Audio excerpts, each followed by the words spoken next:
Hola, muy buenas tardes. Bueno, pues nos da muchísimo gusto estar aquí con ustedes en este congreso que ya lleva muchos años y ya como que ha logrado establecerse dentro dentro de este sector y nos da mucho gusto poder presentarles un proyecto que hemos estado desarrollando dentro de una iniciativa que se llama Learning by Doing, y la idea es como probar diferentes formas de alcanzar las metas de emisiones de México. En el panel está Juan Carlos Belaustegui Goitia del ITAM y Alejandra Elizondo del CIDE. Entonces vamos a empezar a presentar y Juan Carlos les va a empezar a contar cuál es digamos, la motivación tras este proyecto. Muchas gracias, María Eugenia, y muchas gracias a la UNAM, en particular a Francisco Estrada, por por la invitación que amablemente nos hicieron. Bien, como bien dijo María Eugenia, este es un proyecto que intenta describir cómo se vería la economía mexicana descarbonizada en 2050. Y es un proyecto que financia el gobierno alemán en 4 países: en Líbano, en República Dominicana, en Sudáfrica y en Sudáfrica, además de México. Una muy buena característica del proyecto es que nos dejaron a cada uno de los equipos, y pues yo creo que en parte por eso se llama Learning by Doing, eh, eh, implementar nuestras metodologías, ¿no? Entonces nosotros pensamos que era muy importante para ver cómo se vería la economía mexicana en 2050, pues empezar con lo básico, ¿no? ¿Cuáles serían las trayectorias sectoriales y los precios sombra? Precios sombra aquí, eh, eh,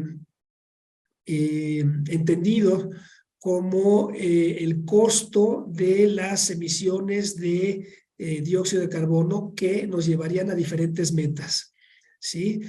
La economía mexicana en 2050 se puede descarbonizar de muchas formas, y eso nos llevó a escoger la herramienta del análisis de escenarios como como uno de los importantes elementos, herramientas del análisis. Entonces, lo primero que se nos ocurrió fue, bueno, pues sí, vamos a ver cómo se ven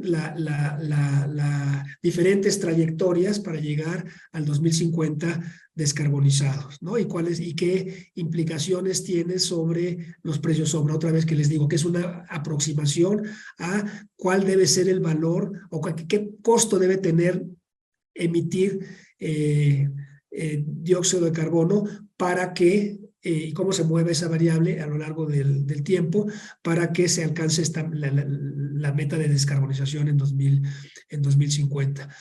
Pero luego nos pusimos a pensar que no era suficiente con tener las trayectorias sectoriales y las trayectorias de precio sombra, porque la economía política es muy importante, ¿no? Y entonces, digamos, bueno, pues seguramente va a haber muchos obstáculos, no solo, bueno, los obstáculos vienen no solo de la economía política, evidentemente, hay problemas con las tecnologías, ¿no? Por ejemplo, y otro tipo de problemas. El punto es que dijimos, bueno, sobre todo en países como México, el poner en práctica las medidas que hacen falta para que la economía mexicana se descarbonice al 2050, probablemente vayan a encontrar muchísima oposición, ¿no? Porque pues, las medidas tienen impactos distributivos importantes, son medidas que cambian la manera de consumir y de producir prácticamente de cualquier agente y de cualquier sector, ¿no? Y de manera muy significativa. Entonces, eso implica, pues, reacciones, ¿no? Y hay desde luego, la parte de equidad, muy importante, pero también la parte política, de que a lo mejor los que más voz tienen no son los que más impactados van a estar con las medidas, pero son los que más voz tienen y te pueden parar las medidas, pueden hacer una coalición para obstruirlas o para pues, eliminarlas, ¿no? Entonces, nos dimos también a la tarea de buscar cuáles serían los obstáculos principales y tratar de pues modelar la forma en la cual se podría atender esos problemas. Después voy a hablar con más detalle de eso, ¿sí? Y como última reflexión, antes de contarles cómo se conformaron los equipos y quién hizo qué, ¿sí? Dijimos, bueno, a lo mejor con el cambio,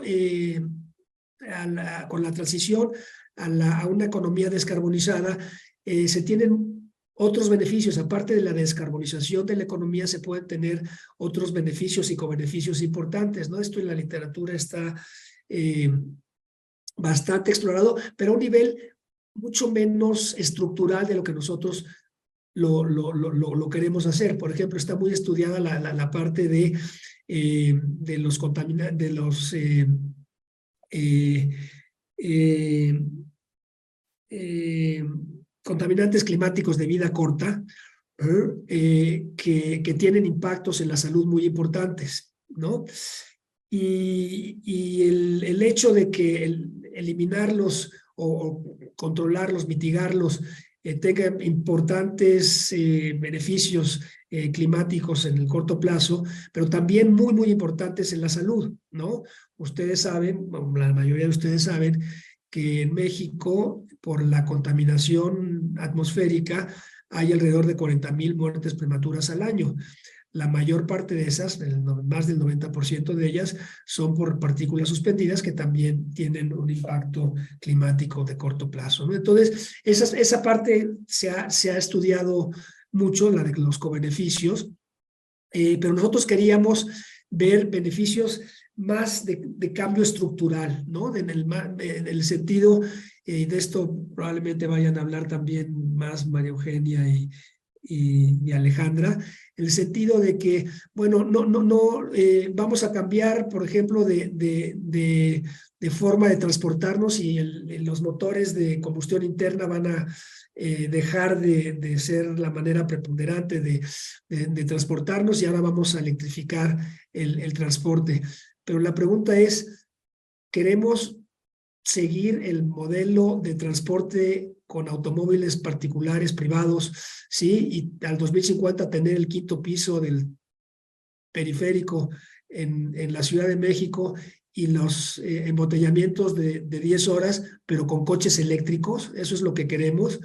¿O queremos aprovechar esta gran transición de formas de consumir, de producir, para también repensar algunas cuestiones estructurales fundamentales que nos acerquen más a una vida mejor, no tanto porque consumamos automóviles de muy buena calidad y Mercedes eléctricos o los que ustedes me digan, ¿sí? Sino porque trabajamos en línea o está nuestro trabajo más cerca de la casa o porque muchas otras, porque no nos enfermamos, ¿sí? O con 3 o 4 veces por cuestiones de contaminación atmosférica, vías respiratorias.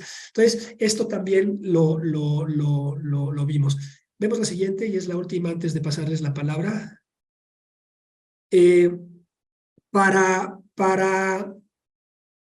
Antes, esta, mira, gracias. Para llevar a cabo este paquete de tareas, ¿no? Y llegar a los productos que les estoy diciendo, se conformaron 3 equipos. El de las cuestiones técnicas para ver la factibilidad tecnológica y que no fuéramos a decir algo que estuviera totalmente fuera de contexto.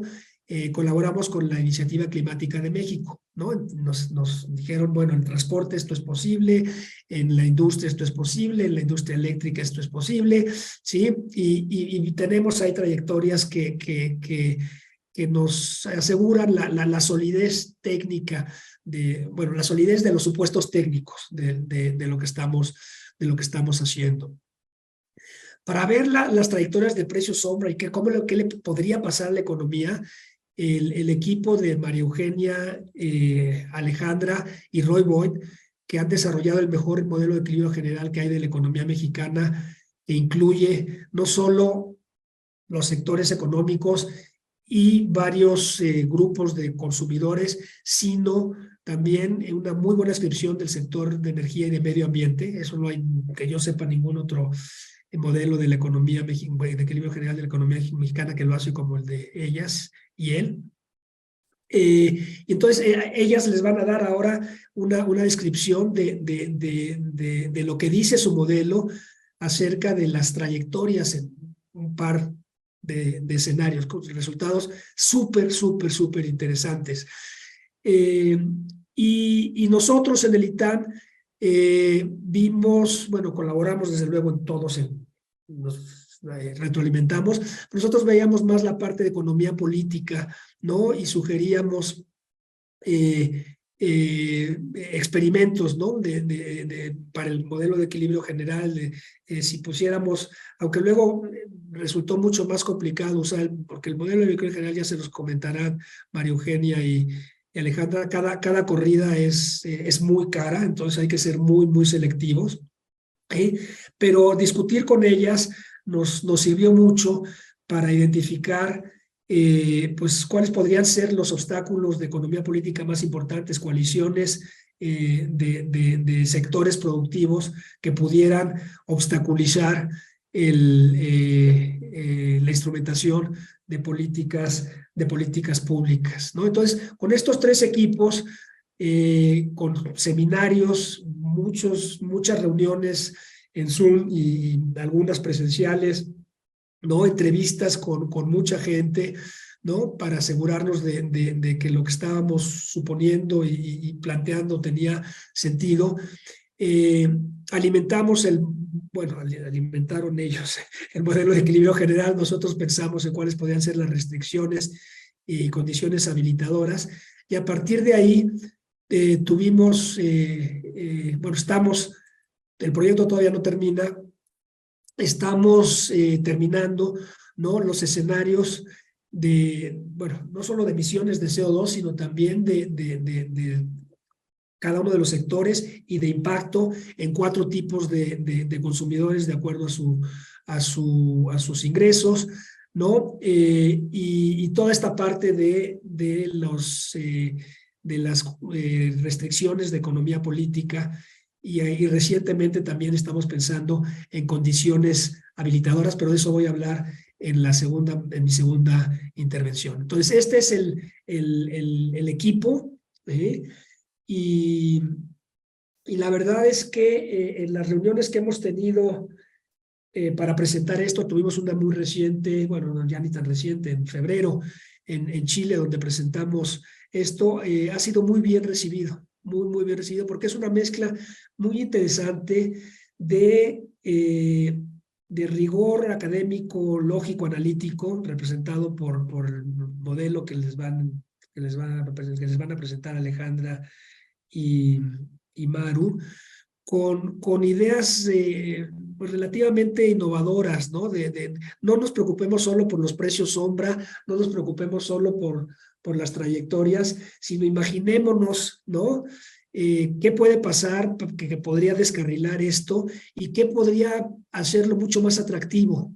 ¿No? No solo decir, ¿saben qué? Nos tenemos que descarbonizar porque el mundo va para allá, porque si no nos van a castigar nuestros mercados más importantes y uno de los motores más importantes de la economía mexicana es justamente el sector externo, sino ¿qué hace atractiva la descarbonización? ¿No? Además, tomando en cuenta de que pues, México solo emite alrededor del 1% de los gases de efecto invernadero, ¿no? Entonces, su contribución es relativamente menor, ¿no? Es un problema de bien público con pues, las consecuencias que todos o casi todos conocemos y todas conocen del problema del gorrón, ¿no? De que una jurisdicción podría muy bien decir, ¿saben qué? Pues que yo tengo otros problemas que atender, muy importantes, sabiendo que si las condiciones en la atmósfera en cuanto a concentración de gases de efecto invernadero mejoran, pues eso va a ser para todos, ¿no? Entonces, ¿qué podemos decir a favor de la descarbonización que la haga atractiva para las mexicanas y los mexicanos? Muy bien, dejo entonces a María Eugenia y a Alejandra que les cuenten la parte mucho más rica del trabajo. Gracias. Gracias, Juan Carlos. Entonces, nosotros vamos a empezar a ver brevemente el problema económico del cambio climático. Entonces, es tratar de ver cómo se puede explicar las causas del cambio climático, digamos, desde los orígenes, desde un marco económico más que ambiental. Entonces, tenemos varias características que tienen los gases de efecto invernadero. El primero es esta persistencia a largo plazo y mezclados globalmente en la atmósfera. Digamos que de alguna manera es un mal público donde no importa dónde se emite, los efectos van a ser para todos y no hay forma de excluirnos de ellos. Por otro lado, también se trata de que la atmósfera es un recurso de acceso abierto, donde los emisores imponen costos al mundo entero. Y hay externalidades, tanto de las emisiones, estas externalidades son costos externos que se les imponen a otros, entonces hay daños causados por estas emisiones, más allá de las que digamos, incorpora el sector privado al producir, y también hay externalidades positivas o beneficios que genera la mitigación, ¿no? de las emisiones. Entonces, si vemos la siguiente gráfica, aquí lo podemos ver. La mitigación requiere revertir la tendencia histórica de las emisiones, lo que se traduce en costos económicos para el país que lo lleve a cabo y beneficios globales. En esta primera gráfica tenemos la contaminación global y el óptimo social.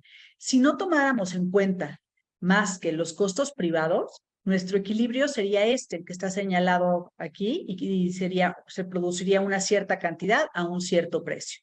Sin embargo, a la hora que tomamos en cuenta los daños externos que causa, por ejemplo, estas cuestiones de cambios en los patrones de lluvia, las sequías, enfermedades asociadas al cambio climático, lo que estamos viendo es que tenemos un mayor costo social y es esa línea roja que se está señalando.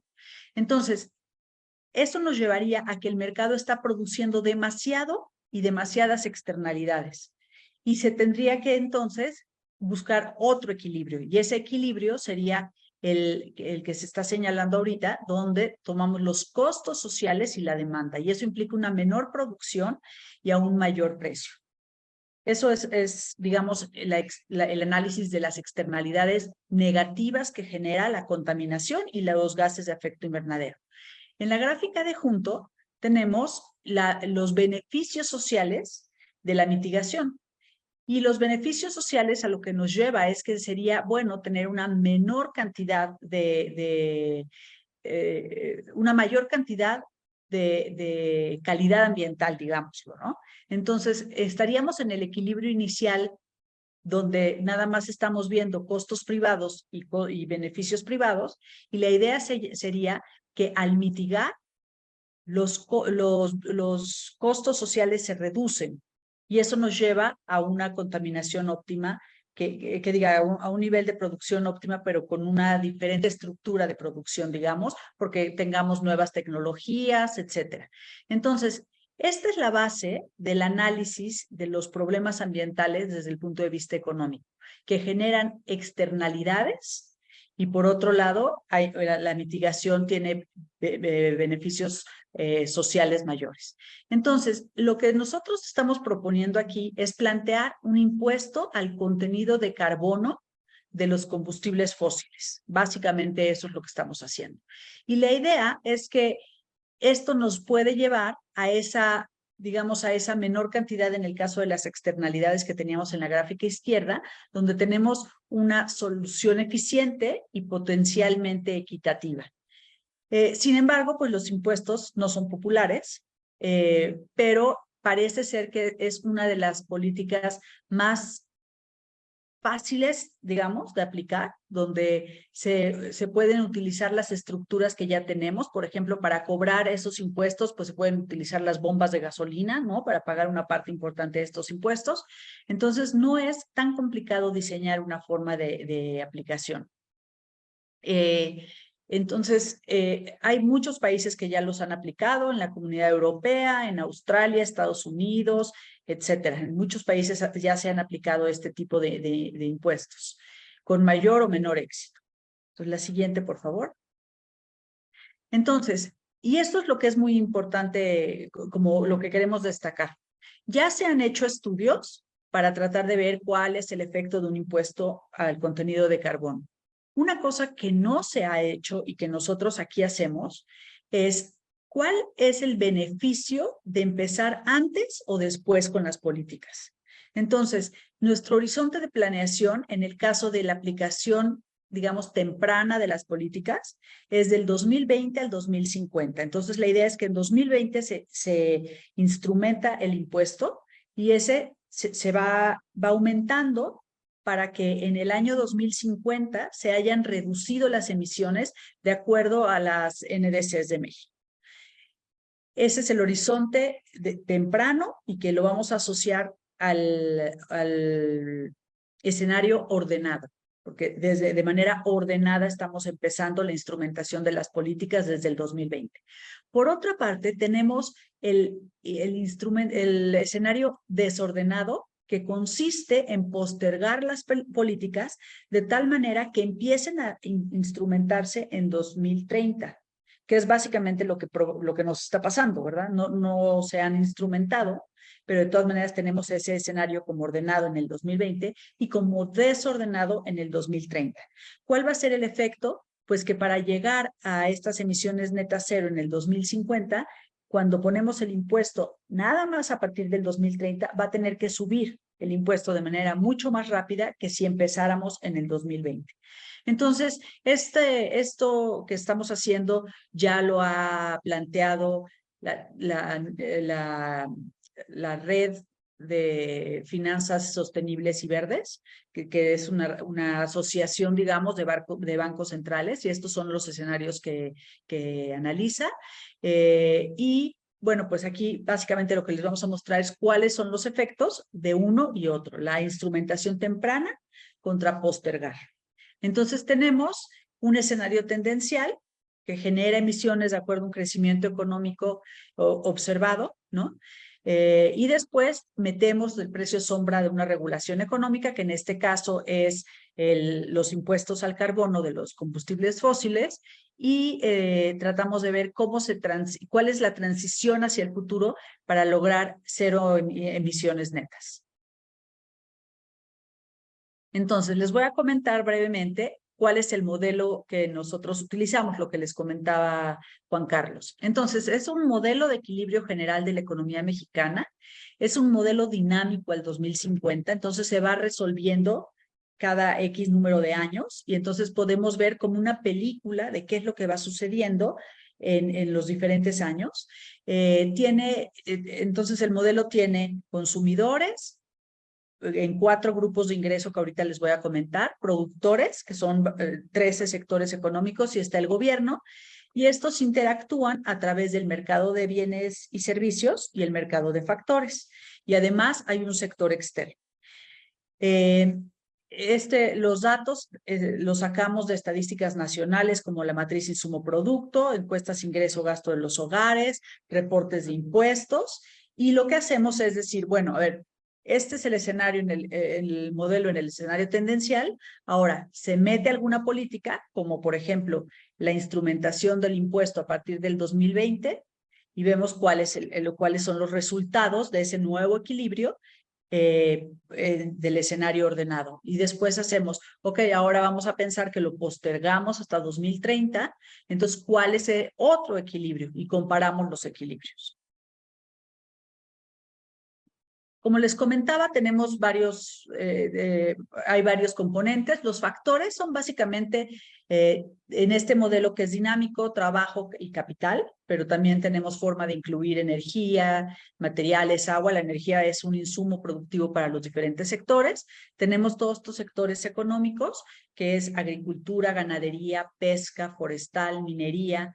Y como decía Juan Carlos, la parte de energía está un poco más desarrollada, entonces tenemos petróleo y gas, refinación, la parte de electricidad, tenemos químicos y plásticos, manufacturas, transporte, servicios. Entonces, con los factores los sectores utilizan estos factores económicos para producir bienes de consumo que se producen a partir de lo que produce cada uno de los sectores. Y los bienes de consumo que nosotros tenemos son alimentos, bienes del hogar, servicios, energía, autos, gasolina, transporte público, agua y vivienda.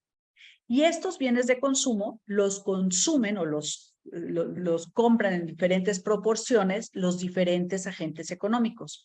Entonces tenemos que el agente 1 es el 20% más pobre de la población. Son los deciles 1 y 2. El segundo agente, el agente 2, son el 3, 4 y 5. Entonces sería clase media baja o no sé. El agente 3 es 6, 7 y 8 y el agente 4 es el 20% más rico de la población. Entonces, lo que tenemos es que tienen diferentes canastas de consumo y también diferentes fuentes de ingreso. Algunos nada más tienen ingresos laborales, otros tienen ingresos por ganancias de capital, por ejemplo. Este es un punto súper importante en nuestro modelo. Pocos modelos tienen esta desagregación y lo que nos permite es ver como el impacto distributivo de las diferentes políticas. Ahorita que Ale les comente los resultados, van a poder ver cómo no le pega igual a cada agente el tipo de política que hagamos o si nos tardamos o adelantamos la instrumentación de los impuestos. Ok, entonces ahora Ale les va a comentar los resultados. Muy bien, gracias Maru, gracias Juan Carlos, me da muchísimo gusto estar aquí, muchas gracias también al Pink, a Francisco, a Rubén, a todos los que están atrás involucrados en hacer posible este evento. Muy bien, yo les voy a comentar sobre el escenario. El primero que les voy a comentar es cuando corrimos el modelo y lo que buscamos fue ver qué es lo que pasaría si empezamos, pues un poco lo que a veces pensamos que refleja el país, si nos estamos tardando, si estamos llegando tarde a la política, a ejercer la política climática, ¿no? Entonces, cuando empezamos la implementación de la política, es decir, un impuesto realmente en acción, que realmente cambie las decisiones de los individuos a partir del 2030. Entonces, vean lo que encontramos. Lo que encontramos es que nuestra economía se desploma, ¿no? Se desploma en los sectores que queremos que caiga, ¿no? Por ejemplo, el carbón se desploma en refinería, pero también se desploma en electricidad, bueno, que ahorita pues es muy basada en combustibles fósiles. Y vean esto, se desploma en sectores que no queremos que se caigan de la economía, ¿no? En el sector manufacturero, que es fundamental para México, en el sector servicios también hay una caída que es fundamental para México. Entonces, y en parte de y también de los químicos, que parte de los químicos, pues sí, pero también es un sector necesario para la economía nacional. Entonces, este fue lo primero con lo que nos topamos. Dijimos, digo, el caso desordenado sí es una tragedia, ¿no? ¿Por qué? Porque la economía, los sectores productivos se nos caen. Y cuando se caen los sectores productivos, entonces el gobierno no puede recaudar, los agentes no pueden consumir porque trabajan en los sectores productivos y vean cómo los sectores productivos, muchos de ellos se caen al 100%, ¿no? No hay inversión porque no hay ninguno de los agentes de la economía genera ahorros. Entonces, este era uno de los escenarios que a nosotros nos pareció tremendamente triste, digamos, ¿no? O sea, es una parte de, ok, ahí no podamos llegar, ¿no?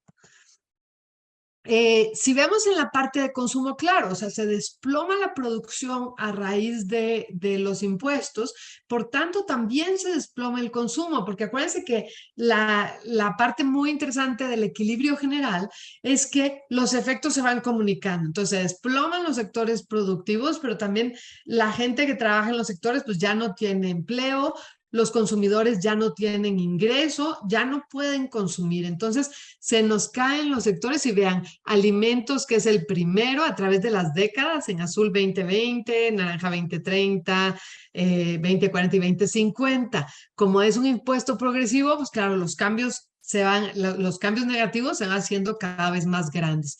Si ustedes ven en el eje de las Y's, todos son cambios negativos, es decir, todo es para abajo.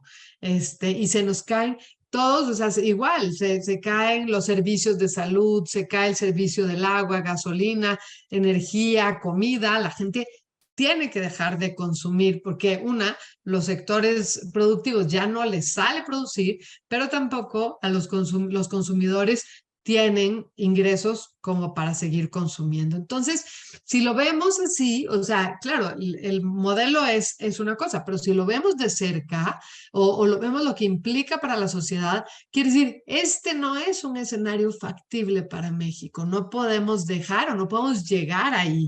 ¿Por qué? Porque la economía no se puede caer. Y al mismo tiempo tenemos toda la presión interna y externa, ¿no? de los agentes productivos, pero también la presión externa de llegar y contribuir a las metas. Vean también el impacto del bienestar, en el bienestar, que son los agentes, lo que tenemos aquí, agentes 1, 2, 3 y 4. Acuérdense que el agente 1 es el que tiene menos recursos, ¿no? El más necesitado. Y el agente 4 es el más rico. Y si lo vemos aquí, entonces vemos como esta política le pega a todos de manera negativa, nuevamente todos son impactos negativos, le pega a todos de manera negativa, pero a quien más le pega son a los agentes con menos recursos, a la población más pobre, es a la gente que más afecta su bienestar. Y esto tiene una cierta razón porque los otros agentes o los agentes más ricos, que son los que tienen ahorro, que tienen capitales, que tienen más movilidad, tienen más flexibilidad para enfrentar choques negativos, ¿no? Y por otro lado vemos como el gobierno, pues el gobierno no puede hacer políticas activas de redistribución del ingreso, de que no les peguen tanto los impuestos. ¿Por qué? Porque para el gobierno también cae su recaudación, pues de quienes recauda están siendo perjudicados negativamente, ¿no? Entonces, lo que hicimos fue compararlo, ahora sí, este caso desordenado con un caso ordenado. Y vemos el caso ordenado, aquí se ven grandes barras, pero si vemos la escala, aquí llega hasta menos del 5%, es el impacto en bienestar, y aquí llega hasta el 20%, ¿no? En el caso desordenado. Entonces, lo que hicimos fue entonces, ok, creemos dos escenarios. Vamos a tener el agente ordenado, y si vemos el agente ordenado, el escenario ordenado, y en el escenario ordenado cae un poco el bienestar, es decir, sí se afectan los consumidores, pero mucho menos, y además lo hacemos de manera progresiva, es decir, afectamos más a los agentes que tienen más ingresos, a la población más rica, que a los más pobres, ¿no? Y por otro lado, vean cómo prácticamente el gobierno no sufre cambios, entonces el gobierno está en capacidad de actuar, ¿no?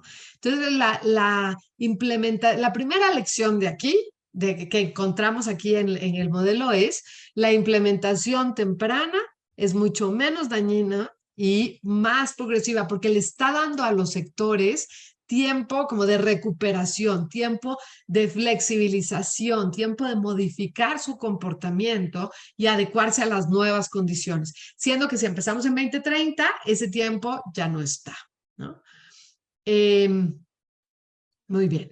Entonces, también veamos el PIB a mano izquierda y la inversión bajo estos dos escenarios. Entonces, aquí lo que vemos son los años abajo, del 2020 al 2050, y vemos el impacto o el crecimiento en el PIB y en la inversión.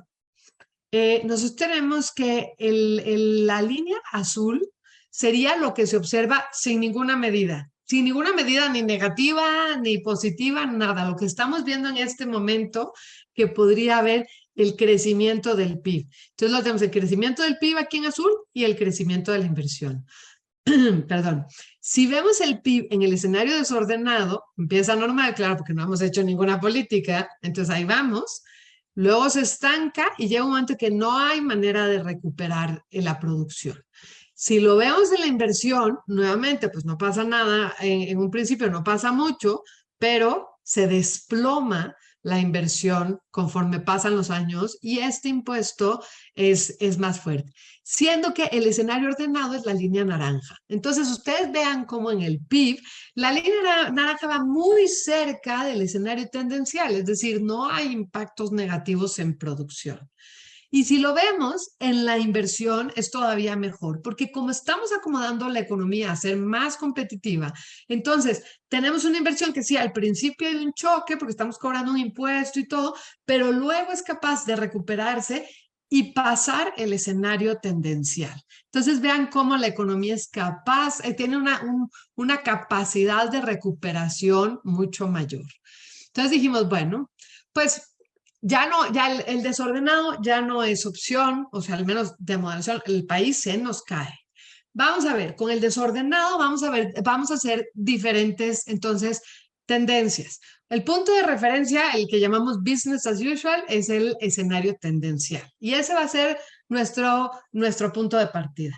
Y luego desarrollamos 4 escenarios, todos en el escenario ordenado. Empecemos ya 2020 porque ahora sí, ya vamos tarde, ¿no? Pero esa es nuestra mejor oportunidad. Primero, impuesto al carbono y no más, es decir, el gobierno recibe la recaudación y sigue trabajando como está, tiene más ingresos, reparte más, pero un poco como lo hace ahorita. Segundo, impuesto al carbono, pero lo que hacemos es que todo eso adicional lo redistribuye a los hogares. Entonces los hogares pueden mitigar ese cambio. Tercero, todos los ingresos del impuesto al carbono se invierten. Entonces, por ejemplo, se invierten en los sectores a los que le pega. Entonces, se invierte en energía, pero se invierte más en energía limpia, ¿no? Se invierte en dirección a lo que queremos lograr. Y el cuarto es como el más innovador. No solamente hay inversión, energía limpia, esas cosas, sino también queremos cambios tecnológicos. Hay cambios en la fabricación, desarrollo de cadenas productivas, fabricación de insumos para la energía renovable, ¿no? Turbinas, todo lo que necesitamos, automóviles eléctricos, cambios en modos y la electricidad viene de energías renovables. Entonces, ahora sí, aunque querramos disminuir la cantidad de autos, los autos que queremos son eléctricos. Queremos sustituir lo que vaya a haber de autos, ojalá muchos menos, porque como decía Juan Carlos, el problema no se resuelve con enchufar a los autos, ¿no? Pero, eso sí, los que están enchufados, que sea con energía limpia, ¿no? Entonces, vean esto, ahora sí. Los escenarios esas barritas están de acuerdo a los escenarios. Entonces, la azul es el tendencial y ese se compara con el impuesto al carbono en naranja, el gris está el impuesto al carbono con redistribución a los hogares, en amarillo con inversión y en azul, claro, el último, con cambios tecnológicos. Similitudes entre escenarios. Todos disminuyen la producción de petróleo, disminuyen la producción en refinerías, disminuyen todos los fósiles. Entonces, si los vemos aquí, más o menos es el tendencial va para allá y los demás disminuyen. Esos son resultados que encontramos parecidos en todos los escenarios. Otros resultados parecidos es carbón, no hay manera, ¿no? El carbón tiene un alto contenido de carbono, no hay manera en todos los escenarios, hay un desfase de la producción de carbón y hay escenarios con ligeras diferencias o hay resultados con ligeras diferencias. Por ejemplo, en la parte de energía para los hogares, si vemos, los hogares sufren menos en cuanto a su consumo de energía cuando hay cambios tecnológicos y cuando hay inversión que cuando nada más tenemos la recaudación y luego lo distribuimos a los hogares. Entonces aquí vemos cómo a los hogares les puede ir mejor porque se está invirtiendo en los sectores que queremos. Luego tenemos, por ejemplo, el consumo de gasolina. Claro, si tenemos cambios tecnológicos, hay menor consumo de gasolina, entonces vemos como el escenario azul, que es el último, cae el consumo de gasolina.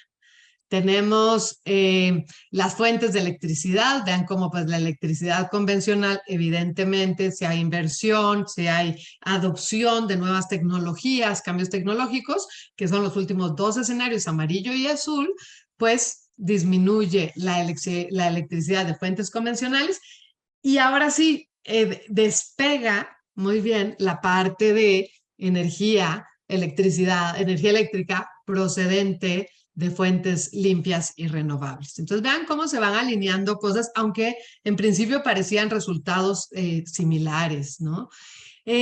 Luego, fuertes diferencias, por ejemplo, en crecimiento del capital. Vean, esto es interesantísimo.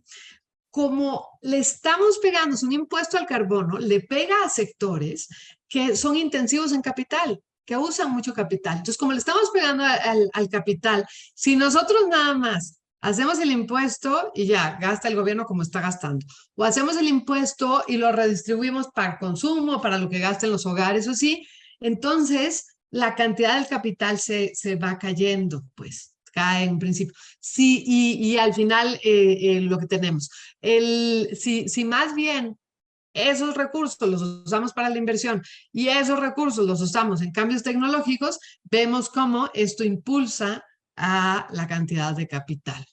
Efecto sobre el bienestar también.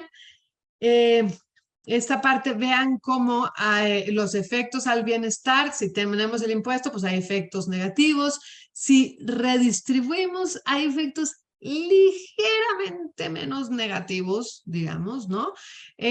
Si hay inversión, vean aquí lo impresionante, si hay inversión, se vuelve a reactivar la economía y quien más gana de ahí son los agentes más pobres y todavía más si hay cambio tecnológico. Entonces, lo que en un principio pedíamos, vean este escenario 2, que es repartámosle a los consumidores, repartámosle a los hogares pobres porque les está costando más, porque todo eso, al final, como no se invierte, como no se adopta el cambio tecnológico, como no se promueven cadenas productivas que ayudan a la economía a largo plazo, entonces lo que tenemos es que el impacto en bienestar no es el que esperábamos. El mejor impacto en bienestar es cuando promovemos y adoptamos los cambios tecnológicos y un mayor nivel de inversión.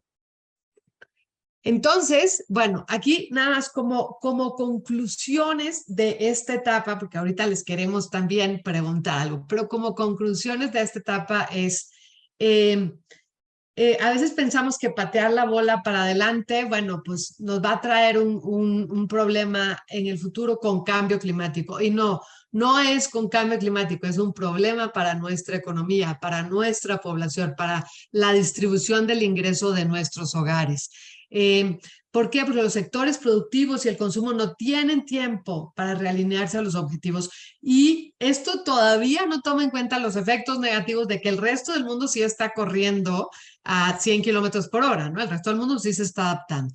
La producción se desploma a niveles insostenibles, el efecto en el ingreso de la población es regresivo, le estamos pegando a quien menos tiene y el gobierno sufre una caída en sus ingresos, lo que le impide actuar para mitigar los posibles efectos en bienestar que pueda tener un impuesto de aquí no vamos todavía, de este calibre, ¿no?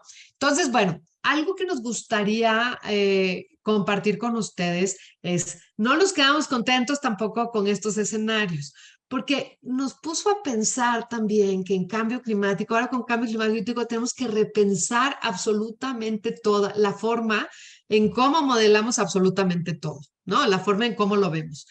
Y entonces dijimos, sí, está habiendo cambios negativos todavía, la población, bueno, tiene poquito, pero tiene efectos negativos. Y en el grupo, nos pusimos a pensar, en el grupo de investigación, es decir, no solo los modeladores nosotros, ¿no? Sino el ITAM, sino los coordinadores de todo el proyecto, sino todos nos pusimos a pensar, claro, es que una modelación económica tradicional, digamos como esta, aún con todas las cosas que les enseñé y que se nos hacen muy innovadoras, muy divertidas y cambios tecnológicos y todo, lo que está viendo es como la tendencia económica, la producción, el consumo. Y cuando hablamos de cambio climático, hablamos como de variables ambientales, hablamos de cambio climático, hablamos de todo eso y el futuro de nuestros hogares, en realidad de lo que estamos hablando es de políticas que van a incidir en nuestro bienestar. Como bien decía Juan Carlos, hay enfermedades, hay muertes que no se darían y entonces aumenta nuestra calidad de vida, ¿no? Tenemos menos enfermedades respiratorias, menos faltas al trabajo, aumento en la producción, todo esto porque no nos estamos enfermando, porque no se muere nuestra gente querida. Tenemos también otra cosa, o sea, digamos, el espacio público podría cambiar radicalmente si no tenemos que dedicar todo lo público a meter coches y coches y coches. Si podemos hacer cambios modales, si podemos cambiar a transporte público, si tenemos menos energía producida con fósiles y energía que no está contaminando nuestras ciudades, que nos permite caminar. Y entonces pensamos, y además podemos pensar en esta reinversión, en esta inversión de la recaudación hacia bienes públicos. Hacia bienes públicos, es decir, ¿por qué no lo hacemos en más infraestructura? ¿Por qué no lo hacemos justo con lo que decía en cambio modal? ¿Por qué no ponemos parques? ¿Por qué no hacemos cosas que nos beneficien a todos, que nos hagan más felices, que nos haga más feliz la vida? Y además, ¿por qué no lo hacemos en cambios que pueden requerir ingresos, pero que necesitamos para estar más cerca de los trabajos, para tener todos los servicios, para cambiar la planeación de las ciudades, para las ciudades que ya están, pues hacer los cambios necesarios? Y en eso estamos. En eso estamos, no ha sido un camino fácil, esta es la última parte que queremos hacer con esta serie de escenarios. La verdad es que cuando Francisco Estrada y cuando Rubén nos invitaban, creíamos que ya les íbamos a poder enseñar los resultados. Ya tuvimos que cambiar el modelo, tuvimos que modificarlo. Ya tenemos el modelo cambiado, todavía estamos en pruebas y entonces todavía no les podemos traer estos nuevos resultados, pero tenemos toda la confianza de que esto nos va a ayudar a ver, como a visualizar un mejor futuro para todos. Y que esa visualización de un lugar con más espacios para la gente, con la que la gente no dure 3 horas como duramos ahora en el tráfico, que todo eso sí, que se vea en variables de bienestar, ¿no? Entonces, yo por aquí había quedado, pero había una lámina que, lo siento, me voy a ir como corriendo para atrás, pero había unos comentarios que Juan Carlos quería añadir y yo los puse como en medio de la presentación. Entonces, Juan Carlos, ve abriendo tu micrófono y yo te llevo a la lámina que querías. Gracias, ahí voy. Ale. Ténganme harta paciencia. Les voy a dejar de compartir mejor para no marearlos. Y ahorita me pongo en la lámina adecuada. Juan Carlos, adelante. Gracias, Ale. Bueno, nosotros también estamos añadiendo algunas etapas adicionales a lo que habíamos pensado originalmente, y tiene que ver principalmente con la credibilidad de la política climática. Todas ustedes saben que es una política que tiene que mantenerse por lo menos 30, 40 años. ¿Sí? Después del 2050 se hicieron los cambios, probablemente ya en el margen no tengamos que, o no se tengan que hacer cambios importantes. Pero de aquí, de que empecemos a 2050, 2060, son cambios muy importantes. ¿Y qué nos garantiza que los gobiernos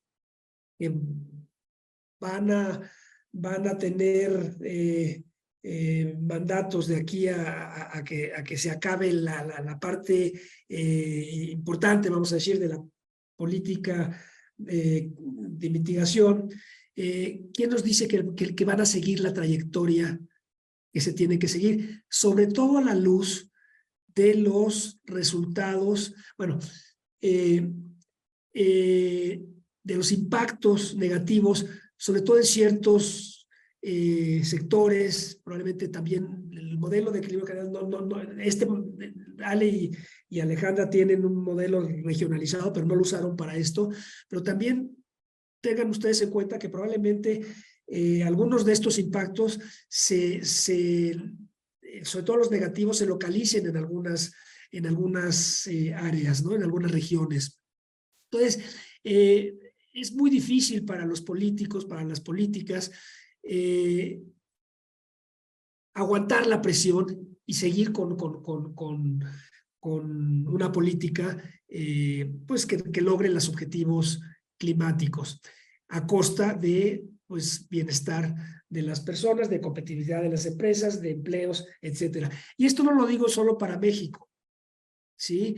Inglaterra está cambiando drásticamente su política climática. Alemania cuando Fukushima y ahora con la invasión rusa a Ucrania, cuando tuvo que utilizar carbón, lo utilizó tranquilamente. No hay prácticamente ningún gobierno que esté blindado. Bueno, no hay prácticamente política que esté blindada, ¿sí? De ningún gobierno. Si las presiones son suficientemente fuertes, Macron, acabando los acuerdos de París, quiso poner un impuesto al carbono y salieron los chalecos amarillos y echaron la mayor parte de sus políticas a tierra, ¿no? Entonces, ¿cómo hacemos para que la política climática tenga credibilidad? Y estamos viendo varias dimensiones, varias situaciones, ¿sí? Una es entender qué podría ser que la ciudadanía demandara una política ambiental ambiciosa, una política ambiental en general y una política climática en particular ambiciosa. Ahora no lo tenemos, ¿sí? Cuando nuestro gobierno echó para atrás la política de descarbonización del sector eléctrico, que aunque no haya sido explícitamente, eso pasó. Yo no vi muchas protestas por ello. ¿Qué tiene que pasar? Esto si hubiera pasado en lugares donde hay una demanda ciudadana muy importante por políticas climáticas, pues no hubiera sido tan fácil, ¿no?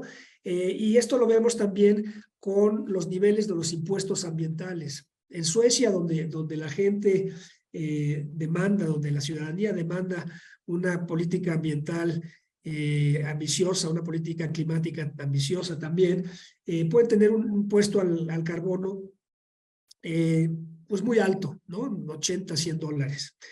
En México, cuando lo tratamos de poner, empezando con 5.50, con una trayectoria de aumentos muy razonables, no duró ni un día la propuesta. Inmediatamente nos hablaron que yo participé en el diseño, que eso no iba y que se iba a cambiar. Entonces, por supuesto que los únicos agentes económicos, sociales, que hablaron sobre el impuesto a las emisiones de dióxido de carbono fueron los empresarios que se sintieron más afectados, que no necesariamente eran los que más se afectaban, pero sí eran los que se sintieron más afectados y tenían voz muy, pues muy clara y muy directa con el presidente. Muy bien, entonces una línea que estamos investigando es esto de la demanda ciudadana y estamos haciendo encuestas y con mucho gusto la próxima edición o cuando ustedes nos inviten les damos a conocer los resultados.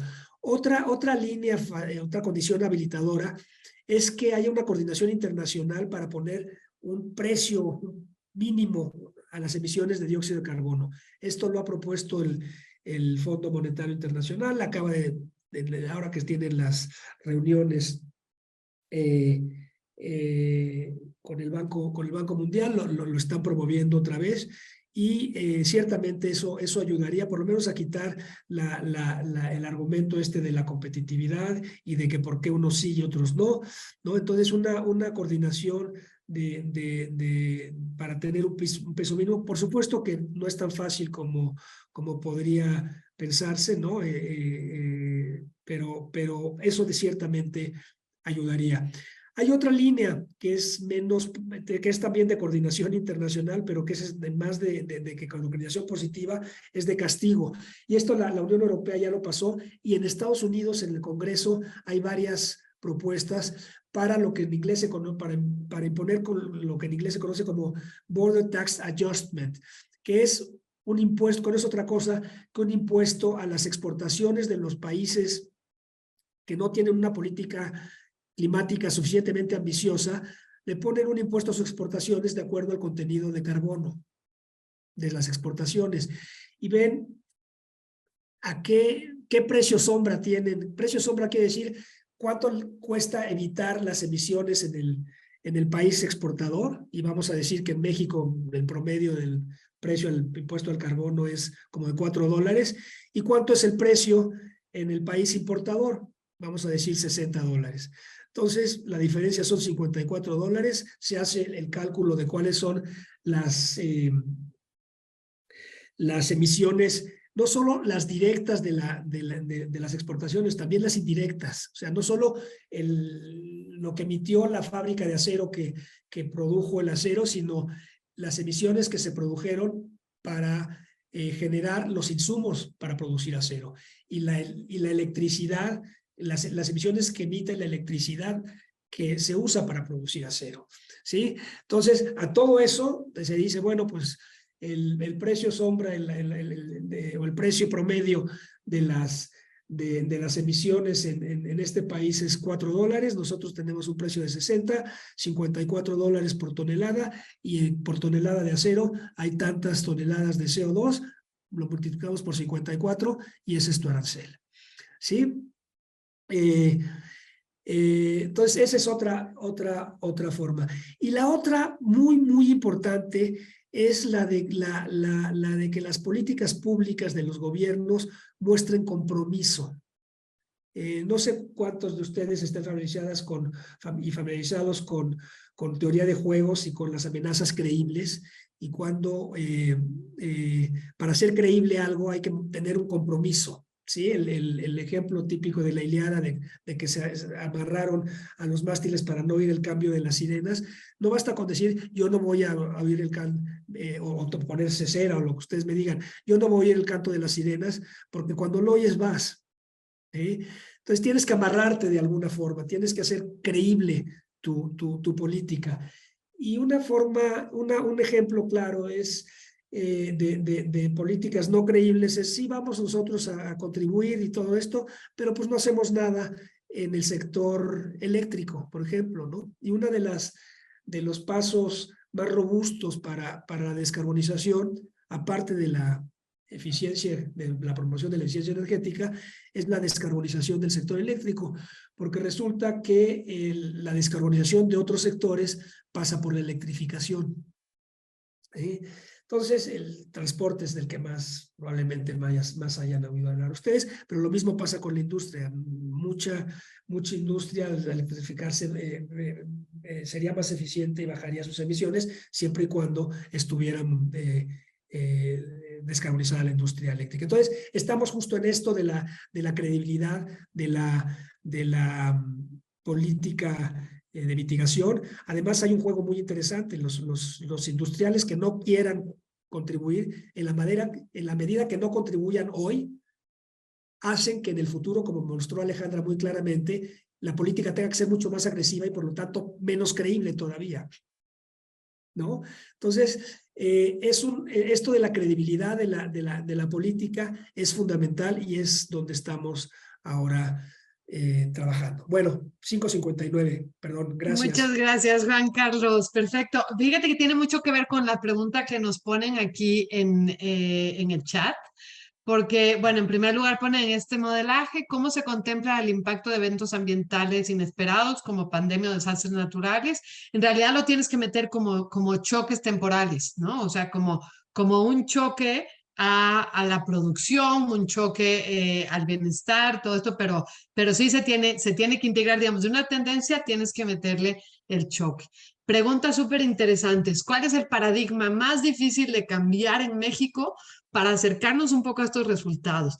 Creo que esa es la conveniencia de estar trabajando en conjunto con el equipo de CIDE, Ibero, Universidad de Ohio, con el equipo del ITAM, con el proyecto más grande, es justamente que a pesar de que lo vemos los escenarios, el paradigma más difícil es, ahí tenemos lo que hay, los instrumentos están y los tenemos en México, el cambio tecnológico ya lo tenemos, ya está a la mano y ya lo tenemos, las proyecciones están, pero esta parte de no querer actuar o estar en contra de los impuestos o ver las cosas muy a corto plazo, yo creo que es uno de los grandes impedimentos. Juan Carlos, ¿tú qué dices? La credibilidad del gobierno, importantísimo. También.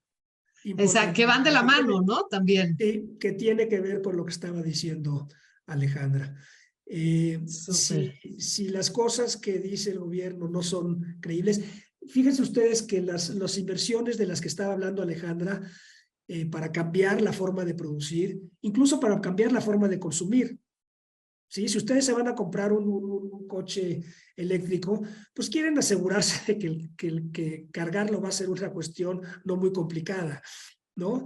Si alguien tiene una empresa y quiere cambiar la manera de producir calor en los procesos o de lo que ustedes me digan que implique emisiones de gases de efecto invernadero, eso implica millones y que tienen un periodo de duración de 10 a 15 años, pues van a querer estar seguros de que lo que van a invertir es congruente con el futuro para el cual están invirtiendo ustedes, ¿no? Exacto. Y si no se da eso, pues se van a esperar, y si se esperan, vamos a tener otra vez el problema este. Entonces, la credibilidad es fundamental. Y eso también, Juan Carlos, una última pregunta que tenemos. ¿Cómo es el ciudadano que se necesita para impulsar este modelo? Creo que vamos hacia allá, todas las preguntas muy bien concatenadas. ¿Existe ya o debe formarse? Yo nada más, rapidísima intervención. Yo creo que hemos sido igual desde la ciencia, no hemos sido suficientemente claros y asertivos en cómo comunicar nuestros resultados. Creo que eso es fundamental. Creo que la gente debe tener más información, es muy capaz de recibir la información y de tomar buenas decisiones, y no lo hemos hecho, todavía tenemos ahí aprendizajes pendientes. Tú, Juan Carlos, ¿qué dices? Sí, lo mismo, las famosas narrativas, ¿no? Las decisiones de política, ¿sí? Se toman sí en base un poco a la información, pero también con una narrativa muy clara. Y en ese sentido, el proyecto en el que estamos tiene una cosa súper innovadora que les vamos a enseñar la próxima vez que vengamos, que es una novela gráfica, una historia gráfica de todo esto, ¿no? Donde vamos a compartir todo esto con dibujos muy, muy bien hechos, ¿no? Esto del periférico con 5 pisos y todos hechos bola, aunque sean eléctricos, es una de las ilustraciones, ¿no? Pero ¿cómo transmitir que la gente va a vivir bien, que va a vivir mejor en una economía descarbonizada? Ese es un reto. Y la gente lo va a tomar cuando nosotros seamos capaces de transmitirlo y decir, estas son las condiciones y por aquí nos tenemos que ir, estos son los costos y los beneficios. Seguramente vamos a tener mucho más apoyo. Ahora, la verdad es que no tenemos nada de apoyo. Cero. Exacto. Totalmente. Aquí el proyecto se está reflejando también en la página, perdón, de Learning by Doing. Entonces, ahí pueden darle seguimiento, que era otra pregunta, otra de las preguntas. Muchas gracias. Gracias, Juan Carlos, como siempre, un placer No, compartir gracias, Ale, contigo. gracias. A nombre de Maru Un también. placer Muchas trabajar con gracias, ustedes. Francisco, al Sí. Pink, a Rubén, todos, Francisco, qué gusto. Sí, Muchas Francisco. gracias por invitarnos, Juan Carlos, No, pues, digo, Francisco. Gracias. muchísimas gracias a ustedes.